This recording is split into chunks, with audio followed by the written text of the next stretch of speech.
MCQ number 1। हमारे पास MCQ number 1 है, if two positive integers a and b are written as a equals to x cube y square and b equals to x y cube and where x and y are prime numbers then HCF of a and b is. तो basically आपको क्या दे रखा है, कोई दो number है a and b और इनका एक तरीके से प्राइम फैक्टराइजेशन दे रखा है। मुझे कैसे पता चला ये प्राइम फैक्टराइजेशन से? क्योंकि इन्होंने खुद ही कहा है कि x और y जो यहाँ पे यूज हो रहे हैं वो क्या है, प्राइम नंबर्स है। और अगर ये प्राइम नंबर्स है तो हमें पता है कि प्राइम नंबर्स को जब हम प्रोडक्ट के फॉर्म में लिखते हैं तो वो उसका प्रोडक्ट ऑफ प्राइम्स यानी कि प्राइम फैक्टराइजेशन बन जाता है। तो यहाँ पे हमसे क्या पूछा है कि आपको इन दो नंबर्स यानी ए और बी का सिंपली क्या निकालना है, एचसीएफ निकालना है। बहुत ही इजी क्वेश्चन है, अगर आपका कंसेप्ट क्लियर है तो क्वेश्चन आपके लिए शायद 30 सेकंड के अंदर आप कंप्लीट कर लेंगे। देखिए सिंपल सी बात है, जब भी हम किन्हीं दो नंबर का एचसीएफ निकालते हैं तो एचसीएफ का सिंपल फंडा ये होता है कि जो भी उसके प्राइम फैक्टर्स है, जिन भी दो नंबर्स की हम बात कर रहे हैं उनके जो भी प्राइम फैक्टर्स है उसमें कॉमन फैक्टर्स की लोएस्ट पावर को हमें लेना है।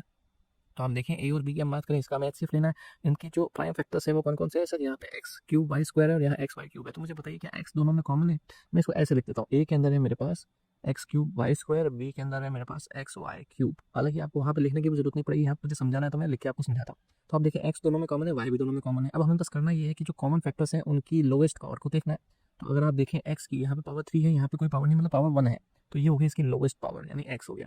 अब यहाँ पे अगर आप देखिए वाई की यहाँ पे पावर 2 है, यहाँ पे 3 है, तो लोएस्ट कौन सी हुई सर? वाई स्क्वायर हो गया। तो एक्स इंटू वाई स्क्वायर ये मेरा बेसिकली क्या आ जाएगा, ये मेरा एचसीएफ आ जाएगा, क्योंकि एचसीएफ पर लोएस्ट पावर रेट देखनी होती है। मेरे को कौन सा ऑप्शन मैच हो रहा है तो आप देखेंगे इसमें x y square option number B.